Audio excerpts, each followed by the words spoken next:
Estamos de volta com Manhã. Vamos falar agora sobre saúde, porque hoje, quarta-feira, é dia do nosso quadro Liberdade Visual.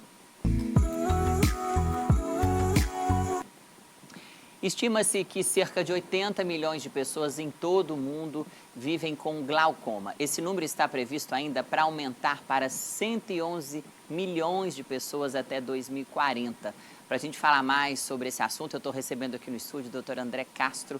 Dr. André, boa tarde, né? Muito obrigada pela sua presença. De fato, o glaucoma tem atingido cada vez mais número de pessoas, né? O que é a doença?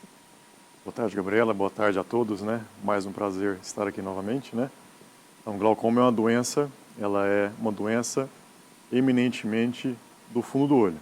Ela afeta todas as fibras nervosas que compõem o nervo óptico. Uma doença crônica, grande parte das vezes irreversível. Aí você perguntou o que causa o glaucoma? A causa dele, em sua grande maioria, está no gene, genética, predisposição, entendeu? Então acaba sendo a causa, vamos falar assim, desconhecida até o presente momento e irreversível essa causa. Lógico que existem os glaucomas secundários, né, a causas corrigíveis, mas essas causas são compostas aí pela minoria dos casos. Então, grande maioria é um glaucoma primário, sem causa definida. Além dessa predisposição genética, existem também grupos de risco de pessoas que têm mais tendência a ter o glaucoma? Sim, com certeza. Igual os números que você falou, né? Os números estão cada vez aumentando e uma justificativa para isso é a questão, lógico, do acompanhamento, que hoje a medicina está muito mais avançada e de mais fácil acesso para todos, e também a questão do envelhecimento da população, cada vez mais idosos e pessoas sexagenárias no mundo, né? Então, um dos fatores de risco é, com certeza, o paciente com mais idade, né? Acima dos 40 anos, essa chance aumenta. A predisposição genética, ou seja, história familiar de glaucoma. Se alguém na família próximo, né, de sangue tem esse glaucoma, você poderia ter mais chance. Em relação à etnia negra tem mais chance de ter. Paciente com múltiplas comorbidades, como por exemplo diabetes, tem mais chance de ter. Pacientes que faz uso crônico de corticoide para algumas outras doenças, tem mais chance de ter. Então esses são os principais componentes aí de fatores de risco. O glaucoma, ele pode levar à cegueira? O glaucoma hoje não só pode, como é a principal causa de cegueira de maneira irreversível, né, no mundo todo, né? Então é um mal silencioso, vamos falar assim, que infelizmente em uma parcela não é muito considerável, mas que demanda o cuidado, né, pode levar a essa questão da cegueira. Uma pergunta também muito recorrente, uma dúvida muito comum de boa parte da população, as pessoas querem saber, eu operei de catarata, eu preciso preocupar ou não com glaucoma? Isso aí eu vou entrar em dois pontos, né? O paciente que já possui glaucoma e possui catarata, o que é comum, né, porque atinge pessoas de mais idade.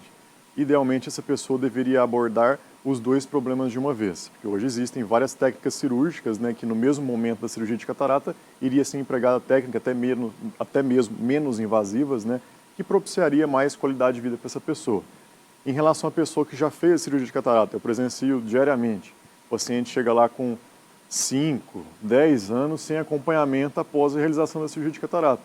E surgindo, nesse tempo, vários problemas, entendeu? Então, o paciente que fez cirurgia de catarata deve sim manter um acompanhamento anual, não só do ponto de vista de acompanhamento da possibilidade de surgimento de glaucoma, como de variadas doenças, né? Como, por exemplo, doença na retina, né? Então, o paciente que operou deve manter uma rotina regular de acompanhamento. Depois de diagnosticado, como é feito o tratamento? O tratamento se inclui em 3 pilares, né? Clínico, né, por meio de colírios, laser terapia ou cirúrgico. Não necessariamente nessa ordem, né, do menos invasivo para o mais invasivo. Isso depende do caso em questão. Mas hoje temos aí um arsenal imenso aí de tratamento, inclusive que possibilite, né, melhor qualidade de vida para o paciente.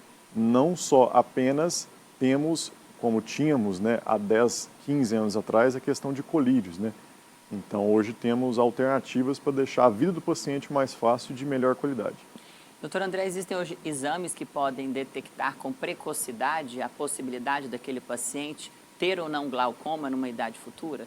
Sim, com certeza. O glaucoma, no estágio mais final, ele vai acometer o campo de visão. Então, a pessoa é como se estivesse perdendo pedaços da visão, certo?